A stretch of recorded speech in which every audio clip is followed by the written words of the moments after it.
যাচ্ছি প্রথমে যাবে ভাত, তো যাচ্ছে যেটা কম্পালসারি থাকবে। আচ্ছা ঠাকুমার কি যাবে একটু তুমি বলতে বলতে থাকবে, কি যাবে? এই পেঁয়াজ দিলাম, পেঁয়াজ,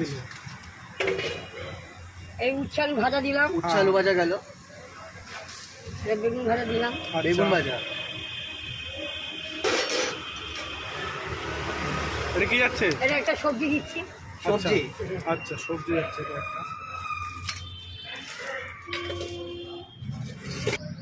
পাঁপড় ভাজা। আচ্ছা পাপড় যাবে তাই তো? বাহ, পাপড় ভাজা যাচ্ছে। বাপ রে বাপ, দেখো পিওর বাঙালিয়ানা একদম। পুরো বাঙালিয়ানা থালিতে 70 টাকার থালি দেখতে পাচ্ছ। আর কি যাবে? এটা এটা কি? মাংস দিচ্ছি, মাংস। বাহ বাহ, সুন্দর। বাহ বাহ বাহ বাহ, দেখতে পাচ্ছ মাংসের থালিতে। আচ্ছা ঠাম্মা মাংস কয় পিস যায় এখানে? 2 পিস। 2 পিস মাংস মাত্র 70 টাকা দিচ্ছ? তুমি তোমার পছন্দের একটা মাংস দিয়ে দিয়েছো, ফুট করে আমি দেখে ফেলেছি। দেখতে পাচ্ছ এই হচ্ছে থালি। এটা এই হচ্ছে 70 টাকা মাংসের থালি। থালি নাকি? হ্যাঁ। 70 টাকা নাকি দাম? হ্যাঁ। আচ্ছা আচ্ছা, তো ঠিক আছে।